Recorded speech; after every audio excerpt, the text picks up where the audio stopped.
Entering the Pat Mayo Experience. Pat Mayo Experience. Pat Mayo Experience. Pat Mayo Experience. Experience. Welcome to the Pat Mayo Experience, presented by DraftKings 2021 NFL Free Agency Primer. NFL Free Agency tampering period, at least, starts next Monday. Free agency is going to kick off. I do not have all of the news as of yet on who is franchised and who is not, because in full disclosure, we waited as long as we could on a Tuesday afternoon to record this, because that was the only time we had to record.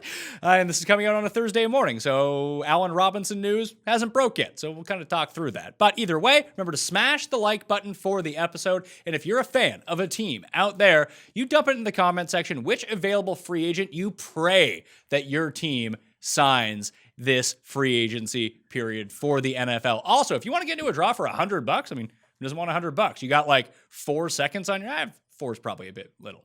19 seconds on your hand. Go to the description of this video. You'll find the links to fantasy baseball picks and bets, a brand new show on Mayo Media Network. You can just help out by subscribing to Mayo Media Network right now on YouTube. That always goes a long way. But if you leave a 5-star review on the Fantasy Baseball Show on Apple Podcasts, leave your Twitter handle or email or some way I can contact you, say something nice about the show, you're in a draw for $100. We're giving away the winner on Monday. But what you want to be doing in the meantime and throughout the course of the next few weeks is going to ftnfantasy.com. There's a little bar at the very top of the screen where you're going to see things like, let's say, I don't know, the free agent tracker or the top NFL free agent rankings. You can also find those links in the description of this video and podcast. But Jeff Ratcliffe is the man running that. So from Sirius and FTN Fantasy, he's on the line. What's going on, man? Not much. Exciting time of the year. I love, just the possibilities of the future. That's the beauty of the NFL. Some things are obviously going to stay the same, but we have a lot of movement already in play. Franchise tags, some players who aren't going to be tagged, players who we know won't be tagged and will be on different teams. So it's very exciting. First pieces of the puzzle for 2021. If people are looking for more NFL content to inject into their veins, just head back on the Pat Mayo Experience podcast or on Mayo Media Network. We rank the top 10 quarterbacks if you were starting a franchise today for the next 4 years. Who would those quarterbacks be? I mean, a lot of people had a lot of different opinions on what was going on. Plus, we're going to have a whole bunch more football content coming out for you. Schedule coming out, free agent signings, NFL draft, and then basically fantasy football has started again for the year. Plus some betting previews too. Let's talk Dak Prescott, because we actually know that he signed with the Cowboys for 4 years, got all of the guaranteed money in the world. Good for Dak. I'll throw this to you. If you were to start your team right now, you could have any quarterback today, and you needed one quarterback for the next 4 years. Where do you think Dak would rank on that list for you? That's a good question. Next 4 years does take age out of the equation a little bit, because Rodgers. I think Rodgers is going to be a Brady-like player, where he is successful into his early 40s. With Brady, who knows, perhaps beyond. But the way that these guys are starting to take care of themselves, 40 doesn't hit like it used to, which is a good thing. We're going to continue to see more and more of these players. So Rodgers is in there, but he's not going to be at the top of the list. I mean, Patrick Mahomes is obviously the top of the list. I think Josh Allen with the upward trajectory is there because of his age as well. So Dak, my one major concern with Dak is that we don't quite know what he is post-injury. Now, I don't really have any major concerns in the fact that this team was able to pony up essentially the largest amount of guaranteed money in NFL history does at least, ease my apprehension there. And then we, of course, saw the historic pace that this guy was on at the start of the 2020 season. I mean, he had over 1,800 passing yards in 4.5 games, basically, which is unheard of. Now, I don't think he kept that. He kept that up through the course of the season, but could he have had a 5,000-yard season? For sure. He definitely could have. I would say top 5, not top 3 with Dak Prescott. There's a lot there that you like. I just want to make sure that the mobility is still there, because that's a key part of his game as well. And we just don't know exactly where he's going to be after this injury. I had him at number 6 in my rankings, behind Mahomes. Mahomes was one, then I forget the order of everyone else, but it was Rodgers, Wilson, Josh Allen, and someone who's good that I am completely spacing on in my mind. Deshaun Watson? Deshaun Watson. That was a guy. I had those 5 ahead of him. I buy it. I think that's spot on right there. Rodgers is just the tricky one, whether to put him in the top 5 or not, because if Rodgers was 3 or 4 years younger, then yeah, it's an easy slam dunk. But then at the same time, he's coming off of arguably the best season of his professional career, certainly from a statistical standpoint. So yeah, I'm right there with you. He's right on the edge, top 5. I would put him at 5. 6 is not too far off either. Oh, the gods were good to us, Jeff. Allen Robinson has been franchised by the Chicago Bears for the second time. And this once really good wide receiver market has now kind of deteriorated a little at the top end. It really does seem, with Godwin getting tagged and Robinson getting tagged, that Kenny Golladay is the prize piece that we're going to see on the market here, isn't he? He is. Now, I do think we have to keep in mind that he came into the league a little bit older. He's not one of these young receivers. Like Amari Cooper came into the league so young, and that's such a difference there when you consider the amount of seasons accrued, and he's still younger than Kenny Golladay.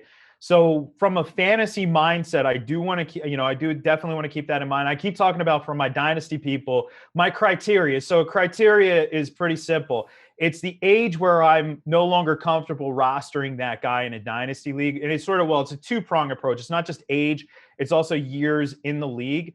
So for a wide receiver, I'm really looking at age 29. I'm looking at 8 years in the league, whichever kind of comes first. And if they both collide, which they usually do, then I want to move off of those guys. Kenny Golladay is already 27 years old. So that's a little bit of a concern for his long-term outlook. But you're absolutely right. In the short term, this guy's going to get paid.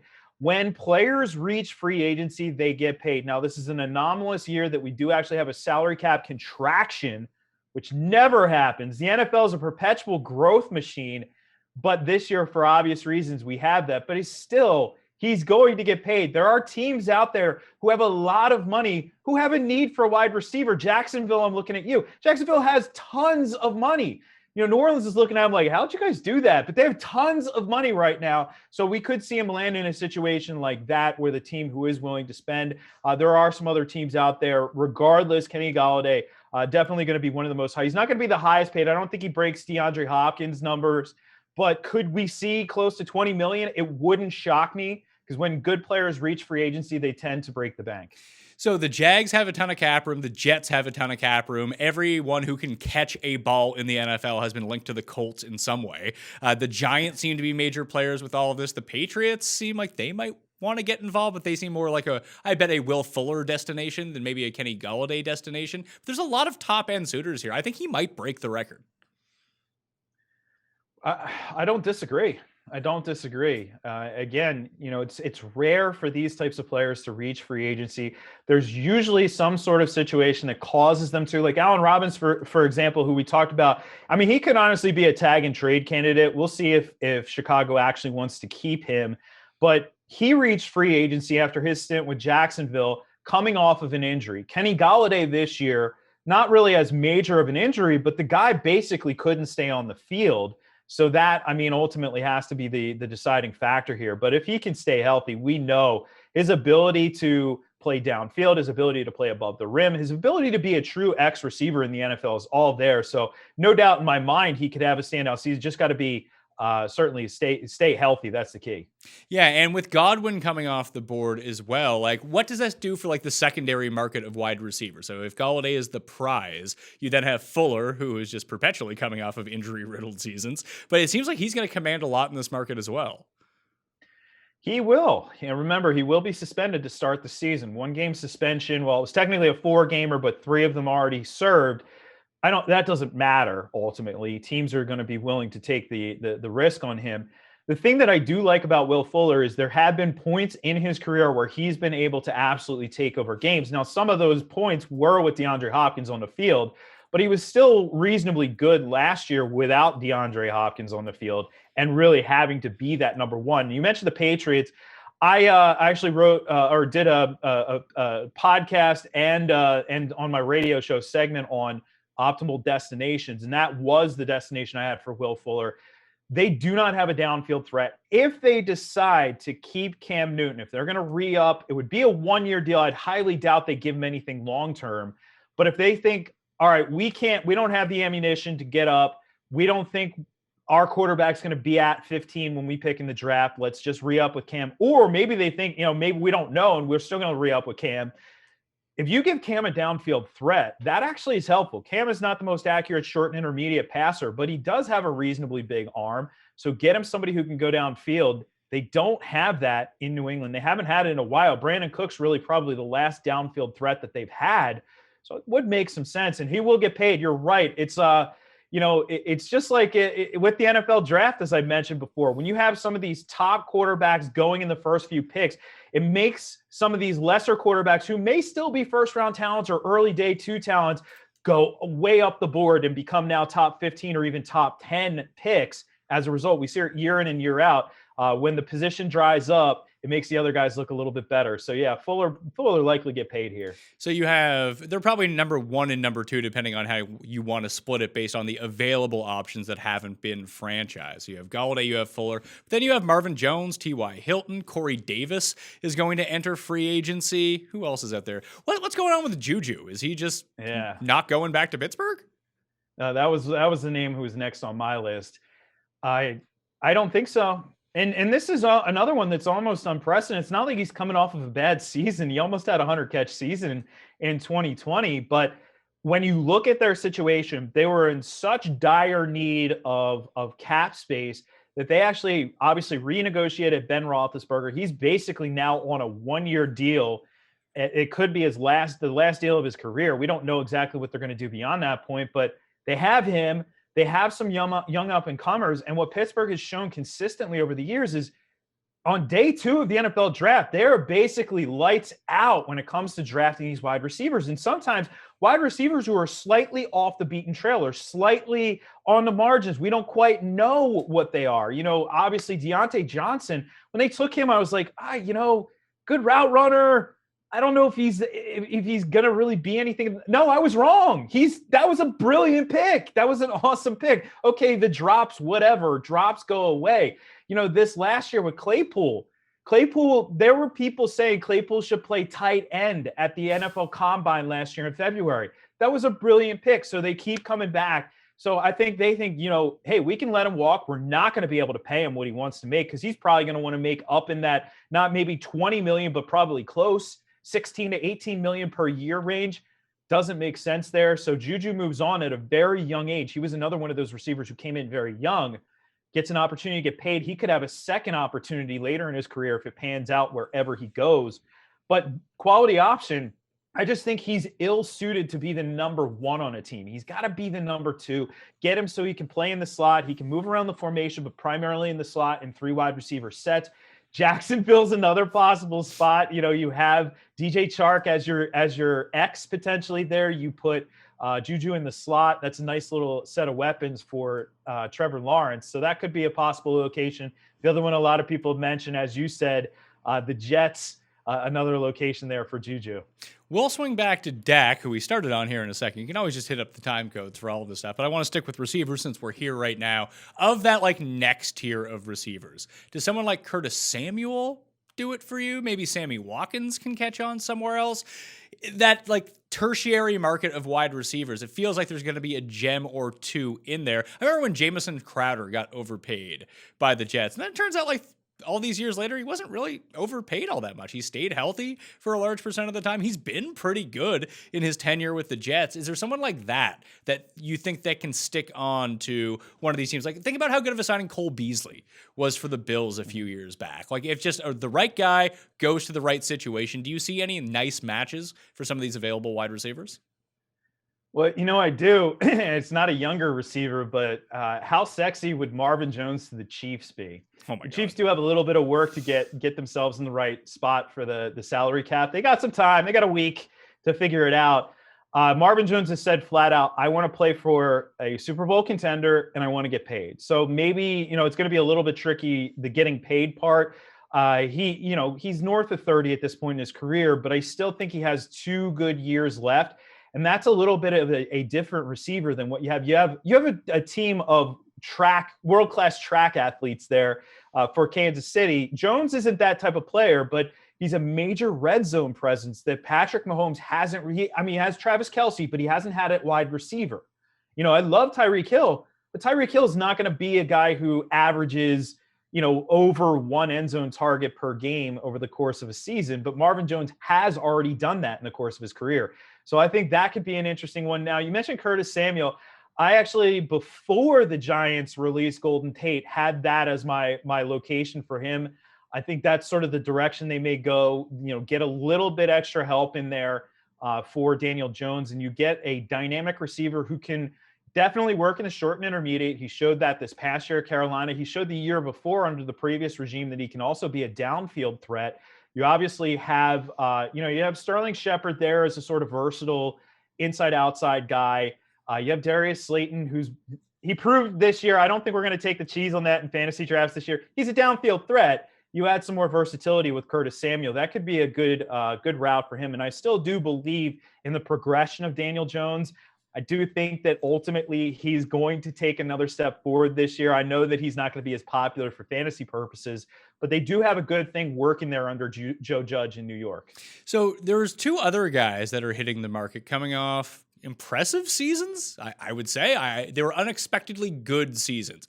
One is Corey Davis, who's only 26 years old. The other one's Nelson Aguilar, who looked good at times. Turns out maybe he just wasn't used properly in Philadelphia that entire time. Still had the drops issue.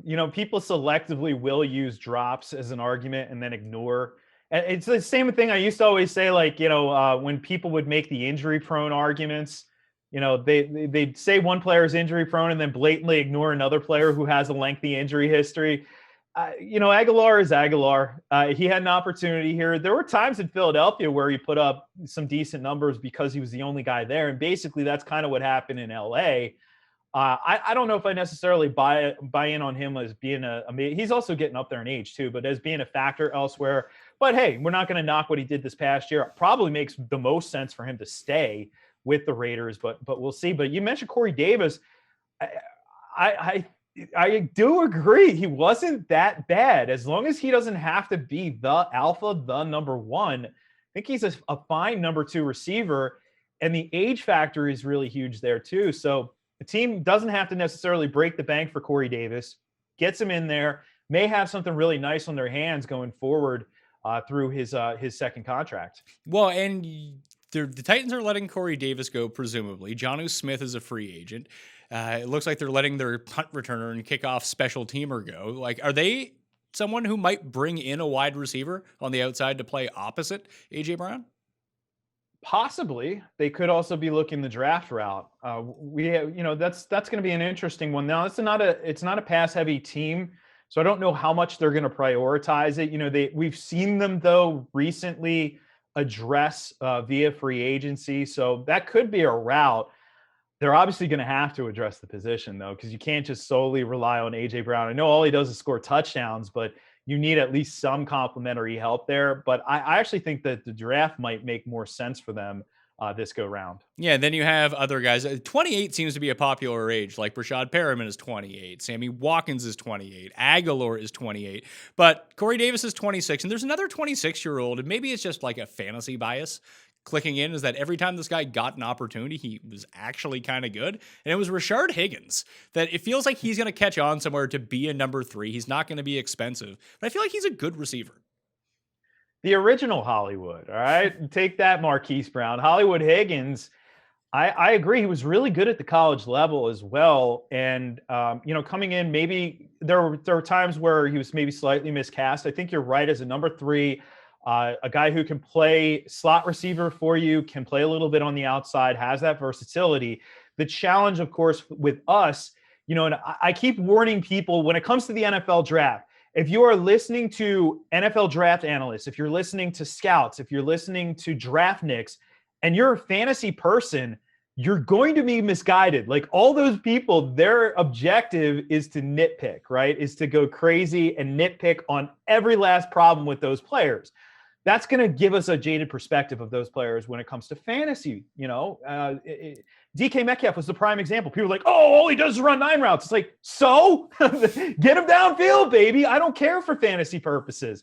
When it comes to free agency, we're going to have like a player. If Hollywood Higgins does sign as a number 3 receiver, like that's going to be reasonably big news in the news cycle. but it doesn't necessarily mean that it has to be big news for fantasy purposes. So we have to kind of remember who our sources are. If we're getting this news from Adam Schefter may play fantasy, but he's not reporting to a fantasy audience. So just keep that in mind if Higgins, somebody like him, does sign as a number 3. Let's circle back to Dak and really kind of get into this. How does this affect the Cowboys cap situation going forward? Because maybe I read this wrong, but they're going to pay him $75 million year one of this deal, which if they can squeeze that under the cap, it seems like it would give them massive flexibility the 3 years after. Well, it's not. It's a $66 million bonus, right? So they are paying him $9 million base. That counts against the cap. But when you have a bonus, so for example, when you hear team X converts player Y remaining contract into bonus, that bonus money gets spread over the cap. So no matter what, as a team, if you are paying a player, whether it's a bonus, whatever it is, that's going to count against the cap, right? But the beauty to a bonus like this, so it's a 4-year deal, that's $66 million that they are going to pay him this year, is actually spread out over the cap over the next 4 years of the deal. So for the Cowboys, just like everybody else, while in some ways, we're going to be paying for COVID, on the salary cap going forward, they're anticipating a big rise in the salary cap as everybody else is. And that's going to be pretty beneficial for them. So they're going to make out pretty well. And it was I have to say, it was a really sharp way of doing it to get him his money and then also to really leverage that against the future on their cap. Well, with all of the rights deals coming up in the NFL rather soon, and will ESPN just jump back into Monday Night Football, right? For like $6 billion or something crazy? Well, Disney as a whole negotiating all of that deal. And the interesting thing about that as well is Disney now they're going to be in the mix for the Super Bowl. So the last, at least the last 8 years, I can't remember before that because I can't even remember what I had for freaking lunch. But the last 8 years, it's been a three network rotation between NBC, CBS, and Fox. I can't remember the last time ABC had a Super Bowl or ESPN, whatever they're the same thing, at this point. But now they're going to be back in the mix. There's a couple question marks. I mean, Thursday Night Football looks like it could go to Amazon after the current deal is done. CBS, NBC looks like their deals are essentially done without being publicly announced. The Murdochs having a little bit of a back and forth with the NFL. That's what some of the holdup has been with the salary cap, but that is anticipated to get done as well. The great mystery though, Pat, what happens with Sunday Ticket? Like nobody's talking about Sunday Ticket, which now is a direct TV property, but there's been some rumblings that Disney could even be in the mix for that. So can you imagine Disney Plus broadcasting the NFL Ticket? It's going to be a different world when that happens. But for now, yeah, big time money. And then, of course, with the gambling legislations that continue, the landscape continues to change in the United States. As more and more states come online, there's going to be more and more revenue for the NFL. So, yeah, the perpetual growth machine is going to be back in play once this pandemic is in the rearview mirror. Well, it's strange that the pandemic has actually assisted in some of these things too. Like think about like the Zoom stock throughout the course of the year. My grandma calls me on Zoom now. She now knows how to use all of these things. She can use FaceTime on her phone. Never would have occurred to her to press that button in the past. And like I would have to call her to walk her through how to press the button. Now she just knows how to do it. So the pandemic has really caught a lot of older people up who would be the ones that would be the biggest complainers about these things. Like Cust is always on the show. He lost his mind when there was the Amazon exclusive game. Although all you had to do was go to Amazon.com to watch it. He couldn't figure that out. But in Canada, Sunday Ticket for the past 3 years now has been on DAZN. And you can watch it on your iPad, you can stream it to your TV, you can do whatever. But a lot of people had a significant problem with that because they just weren't ready to stream Sunday Ticket. That's not the way that they had experienced watching it. They wanted to be able to get it on their TV, and that wasn't available right away. And then there was just a lot of streaming problems year one. Now, they've rectified most of those problems, but what they did was not only are they the exclusive home of Sunday Ticket, both in Canada, I believe in Great Britain, and most of the world, they bought up most of the international rights to this. But country independent of each other, they've also sold some of those rights back to the television networks that people can buy it through their TVs at the same time. Just they have to cut DAZN a check for each of those sales too. So I can see that happening. But if Disney Plus was to get Sunday Ticket, just think about how beneficial that would be for them in new subscriptions of people who don't have kids or aren't like weird Disney people that would have Disney Plus. I mean, maybe they have ESPN Plus and they just get everything all lumped into one, but just to sell off of that. That's such a premier property to have for a streaming service. I'm actually kind of surprised that Netflix never got involved with this whatsoever. They don't seem to have any interest in doing anything live, so it does seem like it's between someone like Amazon and Disney for it. Maybe DAZN actually jumps into that mix because that would elevate them in the United States a whole lot more than they are now, where they're more of an international company. There's just so many different ways you can go about it, but I do think that one of the cable networks will get back into the mix as sort of a subleaser from if one of these streaming services get it. Yeah, I think that makes a lot of sense. And, there's another element to the game watching experience. Now, you mentioned those Amazon broadcasts. I had a very hard time explaining to one of my uncles, who's one of the older generation folks, that you could actually change the broadcast team. Like, you didn't just have to listen to the broadcast team. And so I often would just switch over to what they were calling the scouting feed. So it was Daniel Jeremiah, Bucky Brooks calling the game. And they had the Twitch going on. So they're interacting with people on the Twitch on the broadcast. Like, this is a completely different experience than what we're used to of just, play-by-play, color analyst, impersonal. They're doing their thing and you're just listening in. Like, Daniel Jeremiah at one point gave it like this guy's dog a shout out. He's like, hey, give my dog Charlie a shout out or whatever. So Daniel Jeremiah's like, so what's up, Charlie? Like, and they're just rolling through the broadcast. We're going to have more and more of that. I'm waiting, and Brad Evans, my partner over at FTN, our partner there, he has said for a while, when is it that we have either it's a Gene Steratore, like, how we go to Gene Steratore or whoever the rules expert is, whenever there's a rules thing going on, when do we have a gambling person that we go to, or we have a fantasy person, like somebody gets hurt and then we go to so-and-so in New York with the fantasy update on this. Like, that could happen when we have different broadcast teams. I think in the next decade, the way that we consume football is going to transform, and it's going to transform in a good way, not a bad way.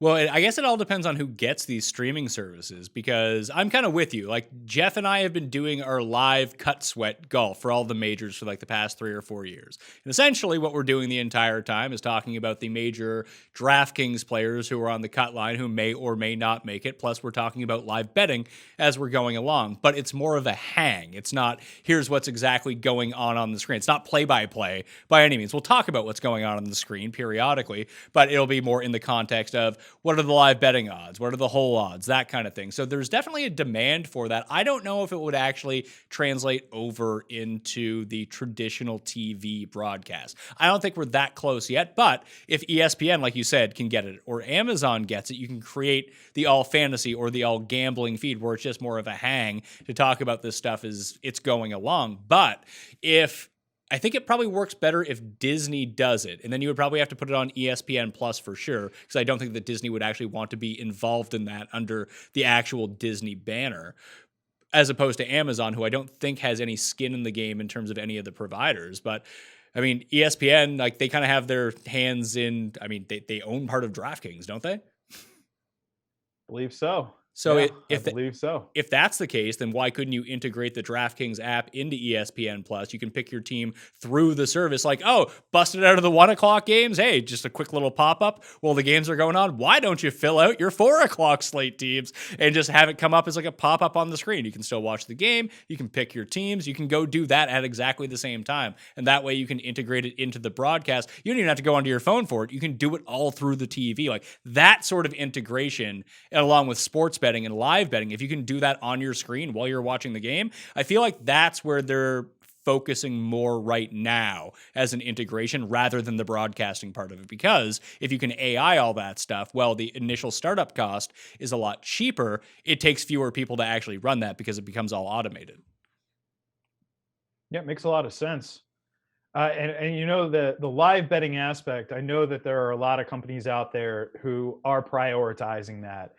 Trying to transform that experience. And let's face it, I mean, there's a lot of money in it. So it does make sense. Wherever there is money, there's going to be investment and there's going to be innovation. So it's exciting times though, regardless. And like you said, this is definitely going to impact the NFL. I mean, let's take Russell Wilson, for example. Now, I'm not going to talk about the trade stuff, all that. His previous contract, he actually wanted to get that tied to the salary cap so that his salary would escalate based on the salary cap, not based on a flat rate.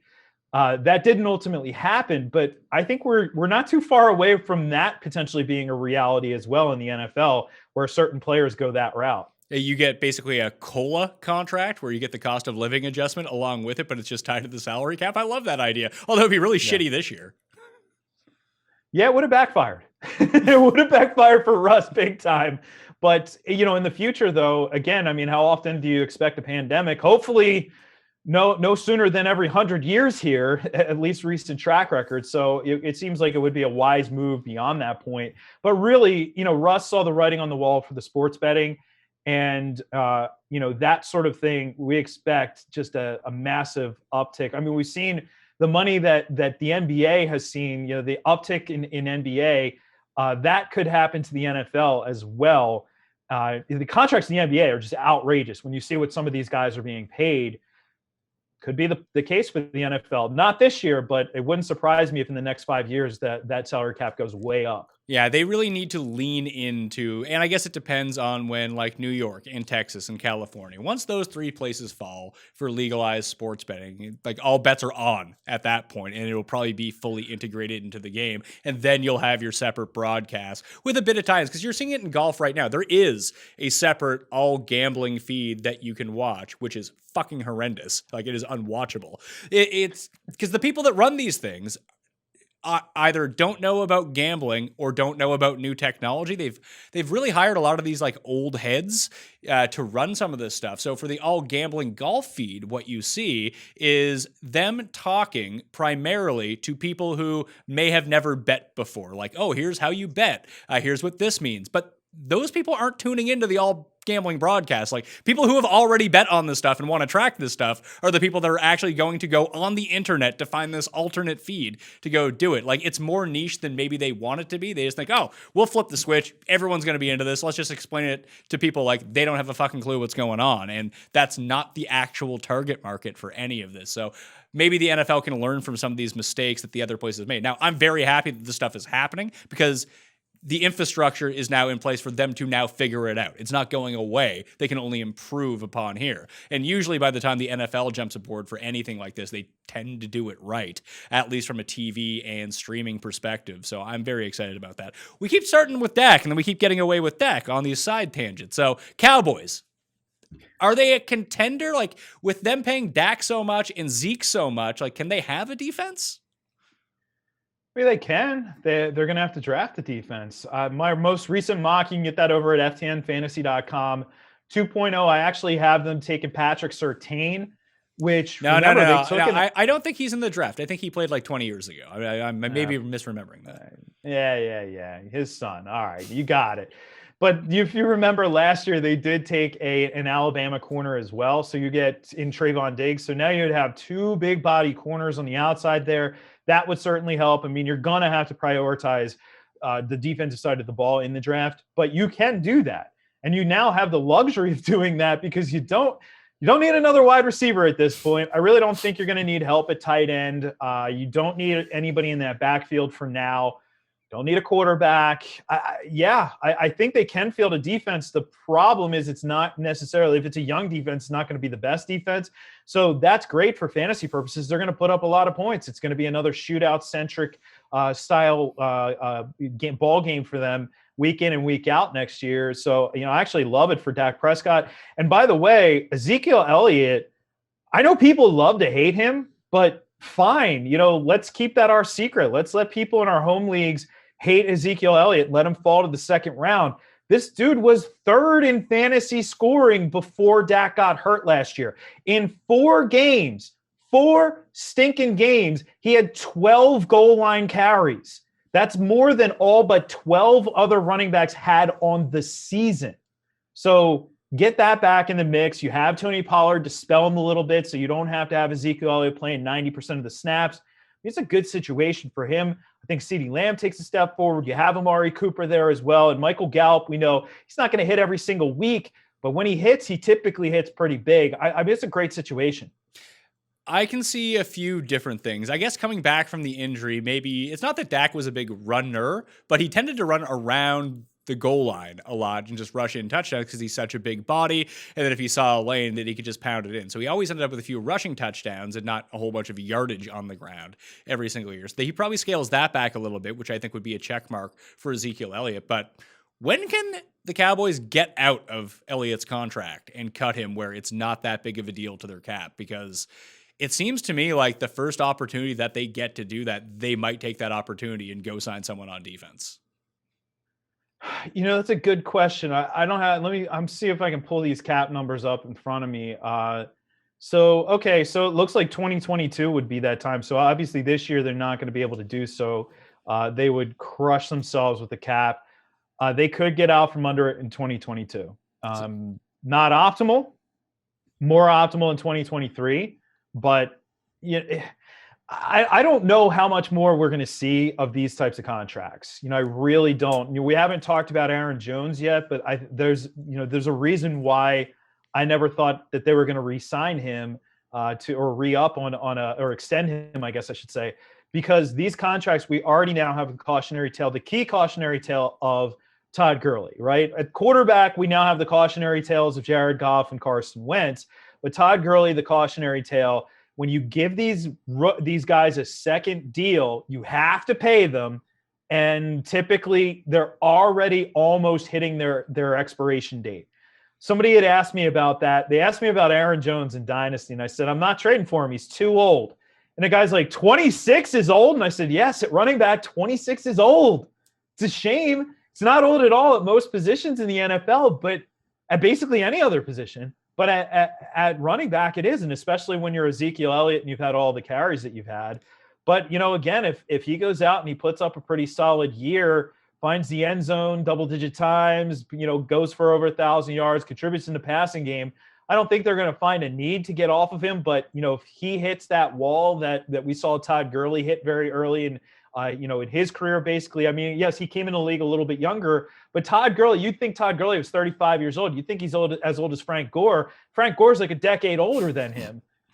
So it happened so quickly. But yeah, it looks like 2022 would make sense if they actually wanted to get out from under him, but they can't do it this year. Well, you also have to consider at number 10, the Cowboys might be sitting there and they're like, oh, Kyle Pitts hasn't gone yet. We could upgrade a tight end. Like, that's not out of the realm of possibility, I think.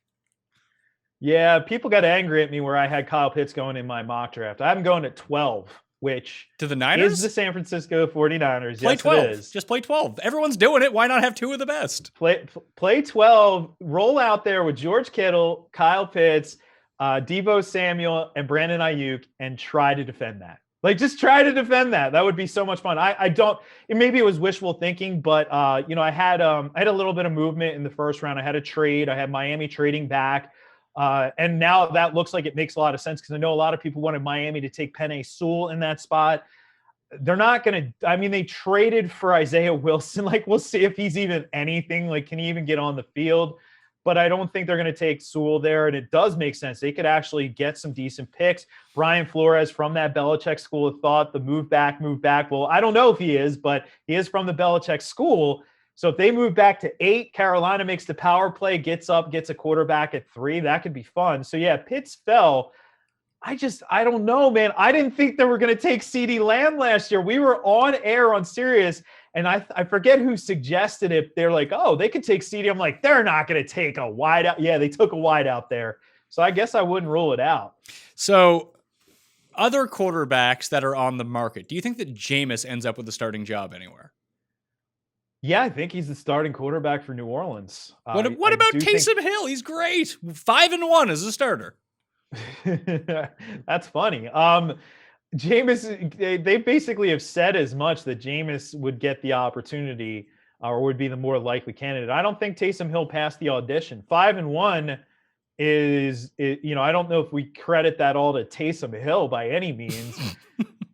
He can't throw the football. He's not a natural thrower of the ball. He is such a versatile player. I give him a lot of credit where credit's due. This dude has played basically every position. He played running back, wide receiver, tight end.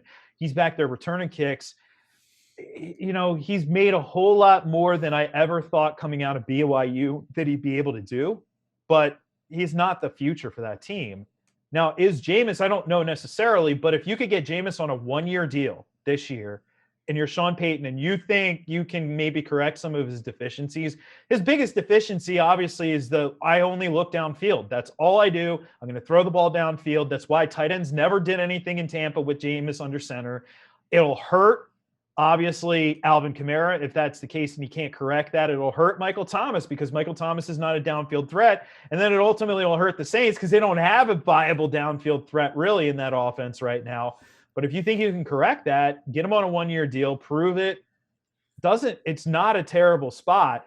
The only other thing that I could see happening here is if they let him walk, I don't think Jameis gets a starting job, but I think he could be fast-tracked to a starting job in Pittsburgh. Remember, coming into the league, that was the comp. People are like, this dude's Ben Roethlisberger. And actually, like, looking at it, it's not a bad comp. I mean, he likes to push the ball downfield. He's not fast, but he's awkwardly mobile, right? Like, he's kind of Ben Roethlisberger. So if you're that team, maybe you look at him instead of trying to fight your way to a quarterback in this year's draft. I just don't think you're going to be able to do it. Maybe Kyle Trask on day 2. That could work, but I don't think, outside of New Orleans, I don't think Jameis starts anywhere else. I thought that last year, I guess Cam ended up starting for the Patriots, but that's where I thought that he was going to go back up Ben Roethlisberger in Pittsburgh. Now, he was holding out for the starting job, but that Cam as a backup made a lot of sense to me, being like, oh, we can evaluate him to see where he goes, and we didn't really know what was happening with Roethlisberger coming into last year, coming off the massive injury. The last photo that we had of Ben Roethlisberger before he came back for week 1 was him with like the mountain man beard, and it looked like he weighed 480 pounds. Like, it was like earthquake, tugboat, and Ben Roethlisberger. They could have taken on demolition in a 3-on-3 match in the late 80s. Like, it was kind of ridiculous how he looked, and that I thought that he did kind of deteriorate as the season went down, but he's going to be back. Like, isn't that weird that he's going to come back? I think so, but then at the same time, you have to start somebody. Would you rather a hobbled Ben who can't really push the ball downfield but can throw to the ball to Deontay Johnson 25 times a game? Would you rather that, or you don't have a starter on the roster. You don't want to go with Mason Rudolph. After that, like, what do? Do you go Bridge? Do you go Andy Dalton? Ryan Fitzpatrick? You're legit in Bridge territory, so you might as well bridge with Ben. Or Trubisky. Do you think Trubisky's a starter? Do you go Tyrod Taylor, who's basically been a career bridge himself? I guess it makes sense. I don't love it for Pittsburgh, but one last hurrah. If you are the Steelers, though, you're like this close to pushing the panic button because you don't have a future in place. Jameis makes entirely the most sense to me. And if you can't get him, I don't hate, like, what do you think Trubisky ends up signing for? He gets like the Mariota type deal, probably less, like 2 years, $12 million or something? I could see that. I could see something like that. Running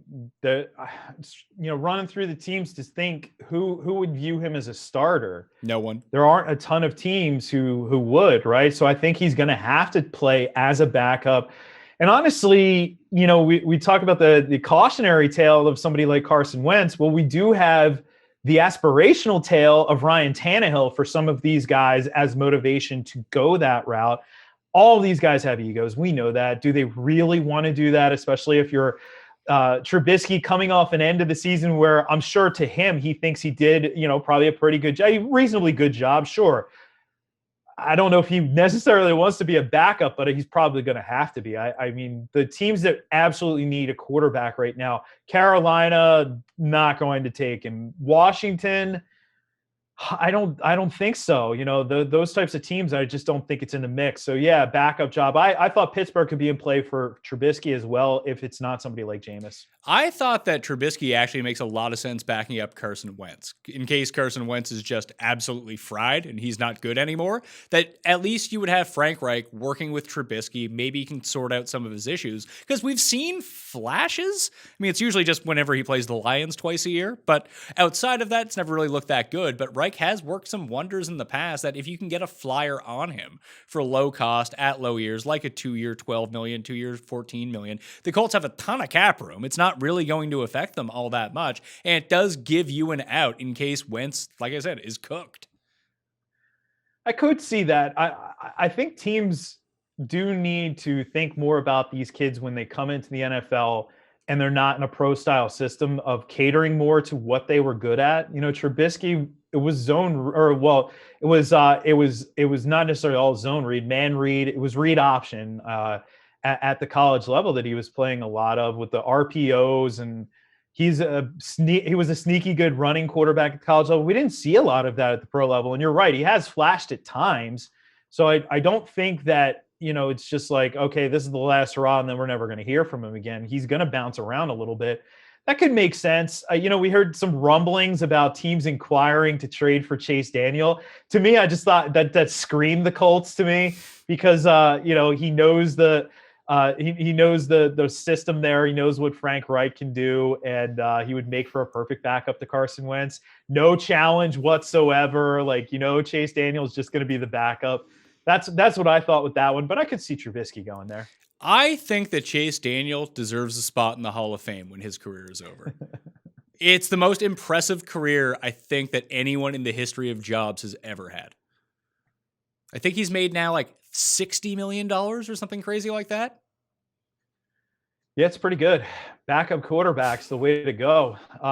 Another staggering one is look at how much Alex Smith has made over the course of his career. He's made almost $200 million. I mean, but at least he was the first pick in the draft. He was. But he was a starting quarterback for a long time, but he was never an elite player, and $200 million is insane money. But yeah, Chase Daniel, I'm impressed by that. Definitely impressed by that. Not quite Sam Bradford, but Bradford also a premium pick as well. Yeah, Bradford Chase also. Daniel, well, Bradford and Alex Smith really, I think it was Bradford who was the last one who was under the old rookie structure where the first overall pick got like $200 million or something stupid like that before it was the biggest advantage in the world to have one of the top 5 picks and you get these rookie contracts on quarterbacks. So I think some of that adds into it just based on the old rules. Oh, yeah, absolutely. Matthew Stafford was under those old rules as well. Almost like the Dak question. I had, when I did those quarterback rankings, I put Stafford at 10 of quarterbacks that for the next 4 years I think I would want. I think they can finally unleash him. I think the talent is so much there for him, and he's a cut above that like next tier down of quarterback. And some of the unknowns, like if you told me for the next 4 years, would you rather have Daniel Jones or Matt Stafford? Like with a bullet, it's Matt Stafford, isn't it? Absolutely. And it's not only unleashing him, it's unleashing Sean McVay's playbook. There's a reason why the team started to look flat here the last, season and a half or so offensively. There was limitations with Jared Goff. Jared Goff is like a Derek Carr type. You can do certain things with him. He's a starting caliber quarterback, but he's not off the charts with some of the throws that he can make. And Stafford can do that. Now, our perception of Stafford has certainly been jaded over the last couple of years, but he has been in football purgatory. This guy has never had a good run game, to support him as well. He's going to have that with Cam Akers. Cam Akers is going to be a lot of fun there. He has, the short area receiver in Cooper Kupp that you absolutely want. He has a versatile guy in Robert Woods. Tyler Higbee can, do a lot of things for you at tight end. I don't know if they address wide receiver. I feel like there is a glaring need with some speed. They don't have that. Van Jefferson is not going to be that guy. Josh Reynolds set to hit free agency. They don't have anything beyond that. So maybe they get one more weapon in there this year, possibly in the draft, because I don't think free agency is the route. There's a lot of speedy guys in this year's draft, man. Guys who, if they make it to day 2, I really think Elijah Moore is going to go on day 1. But this dude, you get somebody like that, and I'm not saying the Rams get him, but there's so many athletic, speedy guys that can give you that downfield presence. If you get that for Stafford in addition to what's already in place there, that offense is going to be a lot of fun. So, yeah, I agree with you. Top 10, absolutely. He doesn't get that rub because of where he played, but the dude is so talented. Beyond Aaron Jones, and we're not quite sure what the market is for him at this moment, and you'll probably, the problem with Aaron Jones is where he's going to want so much money that all of the second tier and third tier running backs are going to accept less money at some of these places and then dry up all of the available spots Aaron Jones could potentially go. Like if one team that is running back hungry is like, oh yeah, Kenyon Drake, you're on the team. Oh, Chris Carson, okay, you're on the team for 2 years, $7 million or something like that. It just takes away the opportunities and landing destinations that Aaron Jones is going to have. But outside of Aaron Jones, is there a running back on this free agent market that you can see being like even fantasy viable next year and could potentially be a starter somewhere? Yeah, I mean, Kenyon Drake, as much as people don't want to hear it, a lot of people have connected the dots with Kenyon Drake to Atlanta. I don't see that one happening. And I'll tell you precisely why. Kenyon Drake to Atlanta under previous regime, sure, makes sense. Kenyon Drake to Atlanta with Arthur Smith as head coach. Arthur Smith, who just coached Derrick Henry, I don't see it happening. I see actually Chris Carson would make a lot of sense there. And if Chris Carson went to Atlanta, that'd be cool. I mean, you talk 250 plus carries as long as he stays healthy, maybe not a huge involvement in the passing game, but, a little bit of meat on the bone there. But I think I definitely tilted some people when I said, and I guess maybe it's just this San Francisco thing that I have, Kenyon Drake to the 49ers. Could you imagine him but in that offense like that? I know people love to hate Kenyon Drake, but man, would that be sexy. One cut and go. We know he has the explosive ability. And unlike the running backs who we've seen in San Francisco in the Kyle Shanahan era, Kenyon Drake's a reasonably big dude as well. So he'd be able to hold up to the punishment a little bit more. That would be awesome. The other spot that I think he could go, I really think he stays in the NFC West. So Carson bounces. Maybe Kenyon Drake goes up to Seattle. And in that instance, you're talking about a high volume game because we know if Pete Carroll gets his way, they're going to run the darn ball. So, yeah, I think Kenyon Drake can remain viable. The one guy who I don't think remains viable, though, is James Conner. People will always remember fondly the Le'Veon Bell holdout year. And even that year, we have revisionist history because James Conner got hurt during the fantasy playoffs. And even though he's the hero for a good chunk of the year, you couldn't use him when it mattered. He has consistently gotten hurt over the course of his career. I mean, obviously an amazing story, his background, but over the course of his NFL career, consistently hurt. I could see him landing maybe somewhere like the Jets. That would make sense, but I don't think he's going to be viable going forward, unfortunately, for fantasy. Very quickly on tight ends, it appears like Hunter Henry is going to end up in free agency. Gronk is in free agency. Jonnu Smith, who I mentioned, Eric Ebron. Those seem to be the biggest four that at least I can. Gerald Everett, I guess, is the other one as well. A 27-year-old would be the big five that are out there. Henry seems to be leaps and bounds the best of these options. But, when you only play 2 games a year, it's really good to look good in spurts. And I don't know where the landing destinations are for these guys, though, to be like, oh, he went there. He's a top 10 fantasy tight end. I just don't see it. Like Hunter Henry, his name will be a top 10 option regardless of where he goes, but I don't know if that's actually going to translate into actual production. Yeah, I have to say I was definitely disappointed they didn't tag him. So maybe that means they are in play. Like that is a location where you could say if Gerald Everett goes there, all of a sudden Gerald Everett goes from a guy who we almost are like, do we really have to play this guy? I call him 3 for 32 guys. They get three catches, 32 yards basically every week. And either they score a touchdown and they're good or they don't and they're not. And I'm, saying that a bit tongue in cheek. That's the perception. But there's so many of those guys in the league. And he's been in that situation with Tyler Higbee where, they cannibalize off of each other. If he went to the Chargers and the Chargers don't have to pay him, Hunter Henry's going to now make, the top paid guys are up over 15 million. You have George Kittle at least at 15 million. You have Travis Kelce over 14 million. 13 million, 14 million a year for Hunter Henry. That seems likely. And I could see the Jacksonville Jaguars paying that price for him. So do I love it? No. Do I hate it? No, definitely not. We'll see what Trevor Lawrence ultimately is, but they do need some pass catching options there. So that would be a spot where he would retain the top 10. I don't think Gerald Everett moves up, by the way, to the top 10 if he goes to the Chargers, but he definitely moves into he's now draftable category. So basically like the top 18, he'll be in that 12 to 18 late round flyer range with an exciting quarterback with an opportunity to catch passes if he went there. So whoever goes there, Gronk's not going anywhere.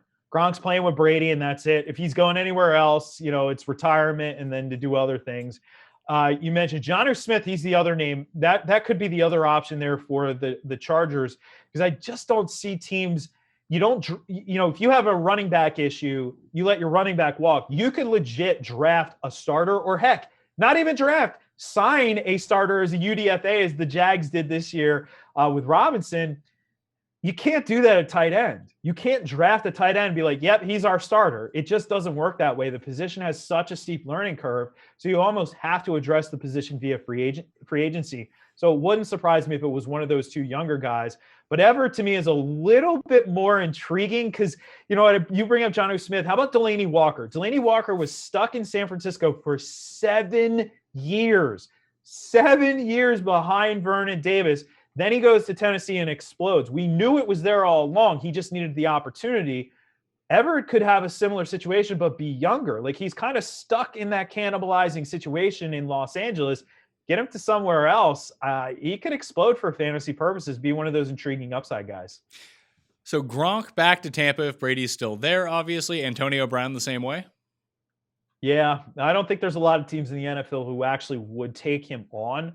And I think, you know, they all are well aware of the very, very unique and good thing that they have at their, to their advantage right now. They have this situation where they can make another Super Bowl run. And that's not just saying, every year we say that, right? Oh, they could be in the Super Bowl. No, this team is going to have a lot of the core nucleus back. Levante David looks like he's going to walk. Shaq Barrett looks like he's going to walk. But you have Godwin. You have Mike Evans. Obviously, he's not going anywhere. You have a great offensive line.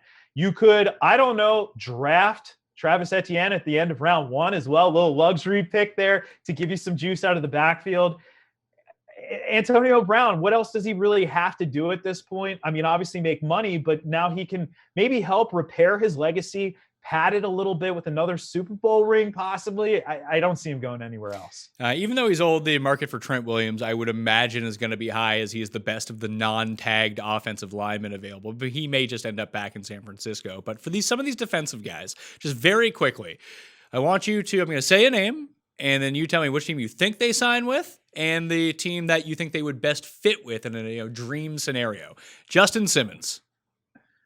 Well, he's going to stay in Denver, tagged and best fit. No, they did tag him. Now I'm not even reading this right. Shaq Barrett, not tagged by the Tampa Bay Buccaneers. Shaq Barrett, let's see. He's going to break the bank. So going somewhere like, let's see, Jacksonville, because they have so much money. The Jets. No, here you go. The Jets. I think it's the Jets with Robert Saleh, great situation to play there. For one of the better defensive minds in the league, exciting coach, and should be able to get paid in the process. Levante David, another Buck who's not going to be franchise tagged after Godwin was. It feels like he ends up back in Tampa, doesn't he? He could. I don't know if he takes that discount or not. We could see him land in a spot like one of these. Cincinnati, Washington, one of those teams who has more money to spend. I mean, Washington would be an interesting spot for Levante David. They do have plenty of money to spend. How about someone like Anthony Harris? Ooh, Anthony Harris. I almost feel like I would love to see him just stay. I thought there was a chance that we could see a franchise tag there, but staying with Minnesota, I think honestly would make the most sense for me. There's so many safeties. Like Marcus Williams is available in free agency. Everyone's just like, yeah, we'll just draft rookie safeties and that'll be the end of it. Kind of. I mean, if you look at the franchise tag numbers too, they don't make that much as it is. So yeah, I mean, it does make sense to, instead of paying these guys top dollar, which now is going to be, $14-15 million a year. Why not? Why not just keep drafting these young guys, getting them in? A lot of these secondaries are built that way. I mean, look at Tampa, for example. It's a great example of a young, really young secondary where you can save some money and then allocate that elsewhere. Last one. He was banged up last year. He's 33 years old, but he might still have a season left in the tank. Richard Sherman. Let's see. How about the Raiders? Since there was already tampering there, John Gruden basically going out and saying it in public on record, pretty much on the Chris Collinsworth podcast. They need help on the defensive side of the ball. If they view themselves as a viable playoff team, which I do think they are, they just need to hold it together for the entire season. They have to address the defense. And getting Sherman in one more year, I think actually could help them out. So go with the Raiders. All right. That will do it. on the Pat Mayo Experience. More NFL coverage coming at you. If you want some past NFL coverage, you check out the Mayo Media Network, subscribe to the channel, or the Pat Mayo Experience audio podcast, which you should also subscribe to and leave a rating and review. Jeff, every day on Sirius, what time can people hear you? 10 to noon Eastern on Sirius XM Fantasy Sports Radio, Sirius 210, XM 87. But you don't even have to listen live. You can just download the Sirius XM app. Just search out my name, Jeff Ratcliffe, not Jeff Radcliffe. Leave that poor dude alone. Use the T in there, and then you can find it's kind of like listening to a podcast. It's the way I structure these off-season shows, so you don't necessarily have to listen live. It still sounds fresh 2 or 3 days later if you miss it. And the free agent tracker is up on ftnfantasy.com, as are the top free agents list if you want to go check that out. Plus, you're doing NASCAR as well. Yeah, I am. And we're having a lot of fun with that. Doing projections. I'm running simulations, 10,000 simulations of each race each week.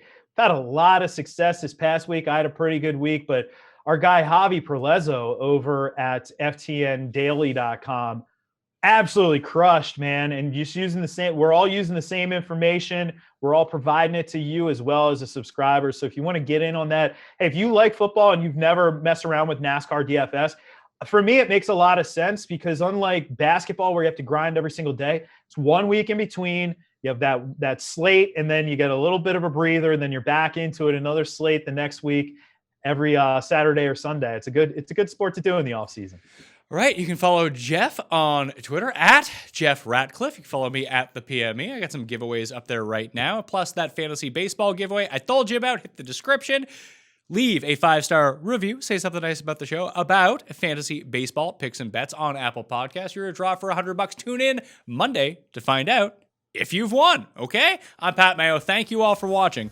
I'll see you next time. Pat Mayo Experience! Experience!